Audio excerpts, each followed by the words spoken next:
remember the day they told me I was wasting my life. I remember the smears, the rolling eyes, the way my own family, people I loved, laughed as if I'd lost my mind. To them, I was just a foolish dreamer chasing the impossible.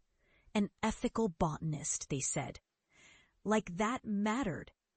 All they saw was a kid obsessed with plants, with healing, with something that seemed so fragile, so naive, in a world obsessed with science and profits. "You're never going to make it," my brother spat, tossing a paper onto the table. "You think you're going to cure some disease with weeds? Wake up. That's a joke. Just admit you're chasing fairy tales." My mother shook her head, disappointment etched into her face. "You're embarrassing us, chasing nonsense that won't pay the bills. Get real." That day hurt like a knife. But I clung to my conviction. I knew the truth, knew that healing didn't always come from synthetic chemicals and big pharma's greed. I'd seen firsthand how synthetic poisons infiltrated our water, our soil, our bodies. I'd been dismissed, discredited, even fired for exposing truths that no one dared voice. Yet, in that rejection, something shifted. I turned away from their skepticism and turned inward, into the wilderness of the forgotten, the pocked-over patches of land where medicinal plants once thrived. I dedicated myself to reviving these lost botanical medicines. I studied ancient texts, sought out indigenous knowledge, and tirelessly cultivated plants they'd written off as extinct or useless. They ridiculed me, called it a fringe obsession, said I was wasting my life chasing ghosts. But I knew better. I knew that nature held the power to heal wounds deeper than any synthetic pill. That's what drove me. Years passed. My work was slow, painstaking, fraught with failures. Plants refused to grow. Pests devoured my efforts. Droughts threatened what little I had. But I persisted, because I believed. The more they mocked, the harder I worked in secret, transforming barren lands into lush, vibrant ecosystems teeming with medicinal herbs, hawthorn, echinacea, yarrow, ginseng, and documenting their healing properties.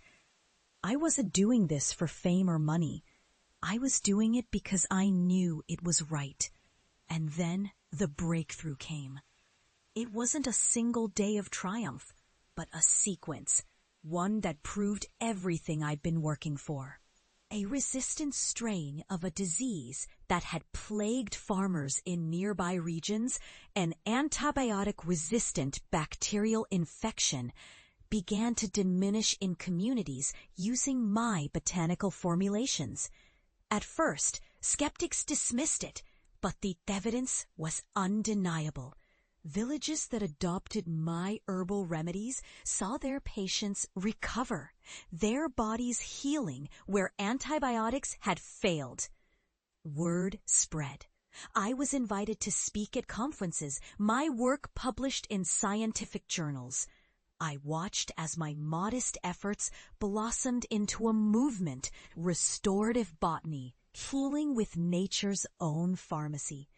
And now, years later, I find myself returning to that same small town, that same family home. But everything's changed. I've become someone they could never have imagined.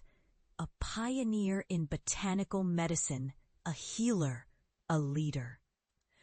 The land I once chased dreams on is now a lush sanctuary, a testament to what persistence, belief, and reverence for nature can accomplish.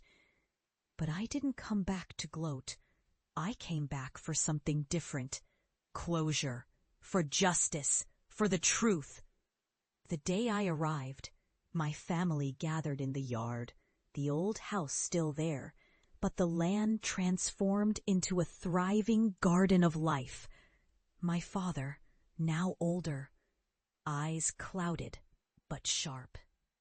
My mother, silent, her face a mask I'd seen before, one of skepticism, now tinged with a new, unreadable emotion. Walking through the garden, I saw the plants I'd nurtured, the healing patches I'd revived. I saw the faces of those who'd benefited from my work, people with clearer eyes, stronger bodies, hope restored. I knew I had finally proved my worth beyond the derision. Then came the moment. They watched as I demonstrated.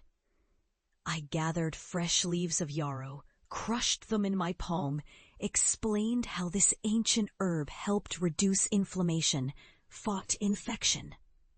I prepared a tincture, handed it to my mother, and watched as her shoulders relaxed, the same woman who had once called my dreams foolish. Her eyes betrayed her surprise, her pride. My father's jaw tightened, but then he nodded, slowly, almost grudgingly. The old doubts in his eyes flickered, replaced by something akin to respect. And then, unspoken but undeniable, I saw the realization dawn on them. This wasn't just some fringe obsession. I'd succeeded. I'd proven that healing could come from the earth, from patience and faith. That success wasn't measured how others define it, but in the lives transformed by what I'd created. The air grew heavy, thick with emotion. I felt a fire surging inside me, an unstoppable wave of catharsis. All those years of rejection, all those moments of doubt, all that pain, they led here to this moment of undeniable justice. I looked at my family, and I saw their faces, tired but changed. I saw the regret in some, the pride in others. I realized that the real victory wasn't just in the healing I'd wrought, but in reclaiming my dignity, forging my path despite their doubts. And I understood a universal truth. Sometimes it's the stubborn, unwavering belief in what's right that transforms the world. And even the deepest scars of rejection can turn into badges of honor. As I left that day, I looked back at the land that once seemed so barren, so ignored, so ridiculed. Now it was alive with hope, and so was I. Because I knew that true success isn't just about what you create, it's about staying true to your purpose, no matter how loud the noise of skepticism. And in the end, that's what truly heals. That's the real power of the human spirit, to grow, to endure, and to prove everyone wrong in the most profound, beautiful way.